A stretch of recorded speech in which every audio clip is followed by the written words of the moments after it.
सबको मेरी ओर से नमस्कार। तो आज हम पढ़ने जा रहे हैं Jammu Kashmir board of school education का जो कंप्यूटर साइंस की 12th क्लास का सिलेबस है और उस सिलेबस के अंडर सेकंड यूनिट है कंस्ट्रक्टर्स एंड डिस्ट्रक्टर्स। वो 5 मार्क्स कैरी करता है और आज हम उसका पढ़ेंगे पहला मॉड्यूल। पहले मॉड्यूल में कवर करेंगे टॉपिक कंस्ट्रक्टर्स एंड डिस्ट्रक्टर्स। लेकिन आपको पता है कि जैसे ही हम नया चैप्टर स्टार्ट करते हैं तो सबसे पहले हम उस चैप्टर का पूरा सिलेबस देखते हैं कि क्या क्या सिलेबस उस चैप्टर के अंदर हम कवर करेंगे। तो इस चैप्टर के अंदर जो सिलेबस आता है वो इस तरह से है। पहले कंस्ट्रक्टर्स, उसकी स्पेशल कैरेक्टरिस्टिक्स, उसकी डिक्लेरेशन, डेफिनेशन, उसके बाद उसकी टाइप्स। दो ही टाइप्स इस बार रिकमेंडेड हैं। जैसे कि आपको पता है सिलेबस में कुछ मॉडिफिकेशंस हुई हैं, सिलेबस बच्चों के लिए कम किया गया है उनको फैसिलिटेट करने के लिए। तो दो टाइप्स इसमें रखी हुई हैं, एक डिफॉल्ट कंस्ट्रक्टर और दूसरी पैरामीटराइज्ड कंस्ट्रक्टर। तो उसके बाद जो नया टॉपिक आगे वाला टॉपिक है दैट इज डिस्ट्रक्टर्स। डिस्ट्रक्टर्स के अंदर हम क्या पढ़ेंगे, उसकी स्पेशल कैरेक्टरिस्टिक्स, उसकी डिक्लेरेशन और डेफिनेशन। तो ये टॉपिक्स हम पढ़ने जा रहे हैं। फिलहाल पहले मॉड्यूल में हम खाली कंस्ट्रक्टर्स ही कवर करने जा रहे हैं। तो चलिए देखते हैं कंस्ट्रक्टर्स क्या होते हैं।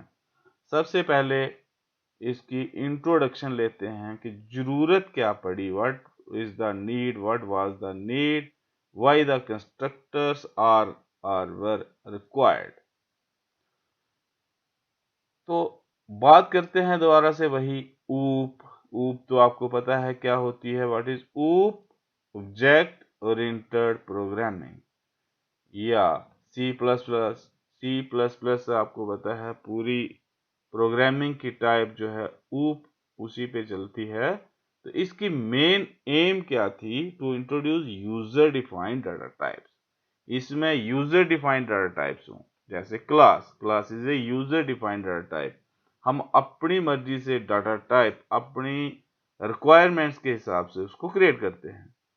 That has all the features similar to the built in data types. लेकिन उसमें जितनी भी बिल्ट इन डाटा टाइप्स में फीचर्स होती हैं वो सारी इसमें होंगी। बिल्ट इन डाटा टाइप्स तो आपको पता ही है कौन कौन सी हैं। We can easily initialize the variables of built in data types. हमने प्रोग्रामिंग में देखा कि जो बिल्ट इन डाटा टाइप्स है जैसे इंट है, फ्लोट है, कैर है, उसके वेरिएबल्स को इनिशियलाइज करना हो तो हमें कोई प्रॉब्लम नहीं आती, हम सिंपली उसको इजीली इनिशियलाइज कर देते हैं। लेकिन क्लास की ऑब्जेक्ट्स को इनिशियलाइज करना इतना आसान नहीं है। इसलिए जो C++ का कंपाइलर है वो हमें एक स्पेशल मेंबर फंक्शन प्रोवाइड करवाता है जिसकी अपनी ही स्पेशल कैरेक्टरिस्टिक्स होती हैं और उस फंक्शन को हम कहते हैं कंस्ट्रक्टर। ठीक है, तो ये बात आई कि कंस्ट्रक्टर की जरूरत क्या पड़ी, for easily initialization of the constructors. अब चलते हैं स्पेशल कैरेक्टरिस्टिक्स ऑफ कंस्ट्रक्टर क्या हैं। तो following are some of the special characteristics, ये वाली कुछ हैं। पहली तो ये, the name of the constructor must be the same as that of its class name. जो क्लास का नाम होगा वही कंस्ट्रक्टर का भी नाम। क्लास का नाम ही कंस्ट्रक्टर का नाम होगा, ये आगे चलकर हम एग्जांपल्स में देख रहे हैं। लेकिन याद रखिए ये 5 नंबर का चैप्टर जरूर है, लेकिन हर बार पेपरों में रिपीट होते हैं यही टॉपिक्स, कंस्ट्रक्टर या डिस्ट्रक्टर, ये आपको पूछे जाएंगे पेपरों में। इसलिए अभी से ही इसको रिमेंबर करना, ब्रेन में बैठाना शुरू हो जाओ, दोबारा पढ़ने की जरूरत ना पड़े। तो पहली कैरेक्टरिस्टिक क्या बताई मैंने इसकी, कि जो नाम है कंस्ट्रक्टर का वो वही होगा जो क्लास का नाम होगा। दूसरी ये आ गई कि स्पेशल मेंबर फंक्शन है किसके लिए, automatic initialization of an object. क्योंकि अभी बताया कि कंस्ट्रक्टर का काम ही यही है, इसकी ज़रूरत ही यही थी कि वो उसको इनिशियलाइज करना है ऑब्जेक्ट को, तो ये इसका दूसरी कैरेक्टरिस्टिक आ गई। Whenever an object is created, the constructor will be called. जब भी ऑब्जेक्ट क्रिएट होगी तो कंस्ट्रक्टर ऑटोमेटिकली अपने आप कॉल हो जाएगा, हमें इसको कॉल करने की जरूरत नहीं है। अब ये करेगा क्या? Constructs the values of data members of A class. आपको पता है क्लास के अंदर दो चीजें होती हैं, एक डाटा मेंबर्स, दूसरे मेंबर फंक्शंस। तो ये डाटा मेंबर्स को वैल्यूज देगा, इनिशियल वैल्यूज देगा, कंस्ट्रक्ट करेगा। It is declared with no return type, not even void. जैसे कि और फंक्शन है, उसमें हमें पहले रिटर्न टाइप लिखनी पड़ती है, चाहे वाइड लिखें, चाहे इंट लिखें, चाहे कैर लिखें, चाहे वो यूजर डिफाइंड डाटा टाइप हो, जिस भी तरह का डाटा रिटर्न कराना हो। लेकिन जो कंस्ट्रक्टर है इसकी कोई भी रिटर्न टाइप नहीं होती, इवन दैट हम वॉइड भी नहीं लिख सकते। उसके बाद it is normally declared in the public access within a class.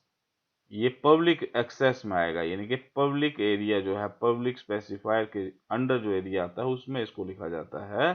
Only in a rare case, बहुत कम बार, कभी बहुत खास बात हो तो उसको प्राइवेट एक्सेस में रखा जाता है।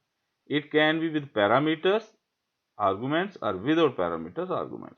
अब पैरामीटर्स और आर्गुमेंट्स एक ही होते हैं, इसीलिए मैंने बीच में स्लैश डाली है। कोई लोग उसको पैरामीटर्स बोलते हैं, कोई लोग उसको आर्गुमेंट्स बोलते हैं, तो मैंने बीच में रख दिया पैरामीटर्स या आर्गुमेंट्स।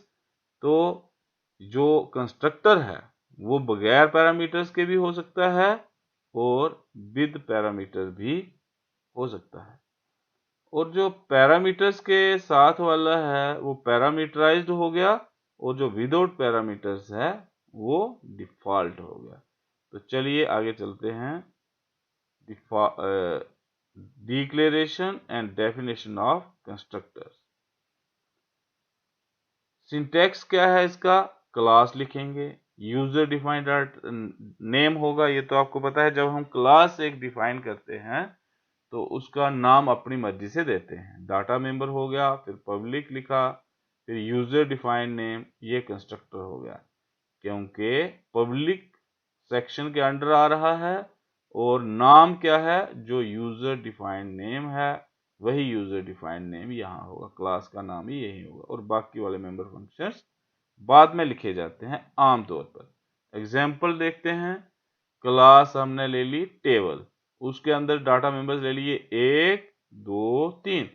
एक बात याद रखना, चाहे मैं इसको एक ही लाइन में लिख रहा हूं, लेकिन these are 3 different statements because are terminated by semicolon, और सेमीकोलन से जो टर्मिनेट होती है that is statement.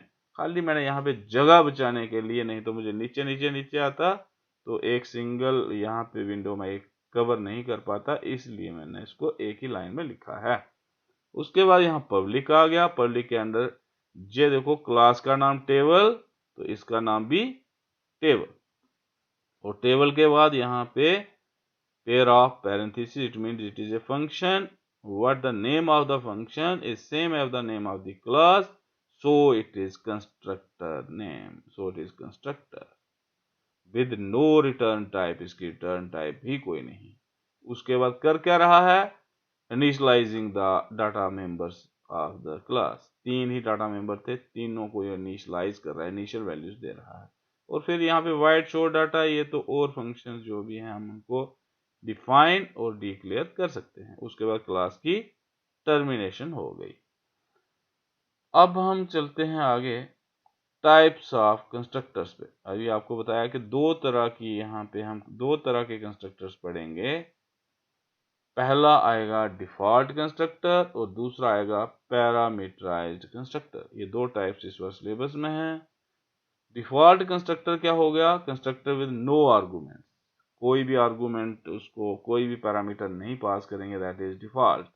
If no constructor is defined for a class then the compiler supplies the default constructor. अगर कोई भी कंस्ट्रक्टर हमने डिफाइन नहीं किया तो कंपाइलर खुद से ही डिफॉल्ट कंस्ट्रक्टर सप्लाई करता है। और जैसे कि अभी हमने पढ़ा default constructor for a class A is A without parameters.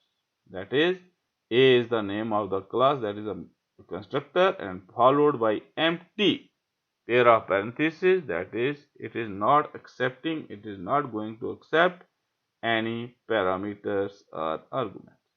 So it is default constructor. Second type of constructor is parameterized constructor. तो जैसे डिफॉल्ट में पढ़ा कि ये आर्गुमेंट्स नहीं ले सकता, पैरामीटर्स नहीं ले सकता, तो नेचुरली कोई इस तरह का कंस्ट्रक्टर भी चाहिए जिसको हम अपनी मर्जी से वैल्यूज पहले से ही पास कर दें, तो that is parameterized constructor. It can take arguments, ये आर्गुमेंट्स ले सकता है, हम इसको आर्गुमेंट्स पास कर सकते हैं. The parameterized constructor for class A can be A in text followed by, that is अगर क्लास का नाम ए है तो नेचुरली कंस्ट्रक्टर का नाम भी क्या होगा? गुड, ए ही होगा, क्योंकि जो नाम क्लास का नाम है वही कंस्ट्रक्टर का नाम होगा. उसके बाद एम्प्टी पेयर ऑफ पैरेंथेसिस नहीं है, बल्कि इट इज कैरिंग आर्गुमेंट्स और parameters, so it is parameterized constructor. As like other functions, constructor can also have default values, and in that case it is called constructor with default argument. जैसा कि हमने normal functions में पढ़ा था कि हम उसमें डिफॉल्ट आर्गुमेंट्स दे सकते हैं, डिफॉल्ट वैल्यूज दे सकते हैं उसके आर्गुमेंट्स में, कि अगर हम उसको कॉल करते हैं सिंगल वैल्यू से तो वो दूसरी वैल्यू यहाँ से ट्रीट करेगा. उसके लिए यहाँ पे जब डेफिनेशन का टाइम होता है तो यहाँ पे वैल्यू पैरामीटर को दे दी जाती है. तो जिस तरह के बाकी वाले फंक्शंस में होता है उसी तरह से कंस्ट्रक्टर में भी होता है, हम डिफॉल्ट वैल्यू आर्गुमेंट्स को दे सकते हैं. If the arguments is an object of the class then it becomes copy constructor. तो अगर जो आर्गुमेंट है वो नॉर्मल वेरिएबल है, बिल्ट इन डाटा टाइप का वेरिएबल है, then it is parameterized constructor. लेकिन ऐसा पैरामीटराइज्ड कंस्ट्रक्टर जो कि आर्गुमेंट या पैरामीटर ले रहा है object of the same class, then it is called copy constructor. लेकिन it is passed only by reference. आपने दो चीजें बहुत ध्यान से पढ़ी हुई हैं, आपको पढ़ाई हुई हैं, समझाई हुई हैं क्लास 11th में, कि आर्गुमेंट पास करने के दो तरीके रहते हैं. इस तरह से तीन तरीके रहते हैं, तीसरा इस बार पॉइंटर्स में हम पढ़ेंगे. दो तरीके हमने पढ़े हैं, pass by value and pass by reference. जब बाय रेफरेंस पास किया जाता है तो डेफिनेशन के टाइम पे उसको एक्सेप्ट करने के लिए, रिसीव करने के लिए जो वेरिएबल है वो रेफरेंस वेरिएबल होता है, यानी कि उसको एड्रेस ऑपरेटर लगाया जाता है. चलो ये एग्जांपल में आगे प्रोग्राम में हम देख रहे हैं.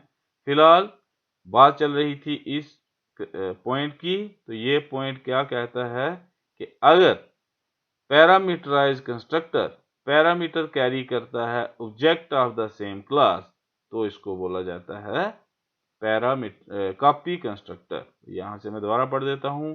If the argument is an object of the class then it becomes copy constructor. अब कॉपी कंस्ट्रक्टर का काम क्या है? Copy constructor is used to initialize an object by another object of a similar class. Copy constructor का काम है कि वो initialize करता है ऑब्जेक्ट को by another object of a similar class. एक क्लास को हमने, एक ऑब्जेक्ट उसी क्लास के हमने पहले ही initialize की हुई है, अब हम उसको उसी के जो डाटा वैल्यूज हैं डाटा मेंबर्स की, वो दूसरी ऑब्जेक्ट को, नई ऑब्जेक्ट को देना चाहते हैं, तो हम उसमें कॉपी कंस्ट्रक्टर का यूज कर सकते हैं. तो आगे है प्रोग्राम फॉर कंस्ट्रक्टर्स, लेकिन इस मॉड्यूल में उसको मैं नहीं ले पाऊंगा क्योंकि मॉड्यूल लंबा हो गया, और मॉड्यूल हम लंबा नहीं करते, ये आपको पता है. जितना ब्रेन में बैठता है उतना ही ये एक मॉड्यूल में कवर होता है. तो प्रोग्राम हम देखते हैं अलग से नेक्स्ट मॉड्यूल में. थैंक्स जी. अगर आपको ये प्रोग्राम देखना है तो आप मेरे YouTube चैनल पे जाकर वहां पे प्रोग्राम देख सकते हो. Okay, thanks a lot, thank you.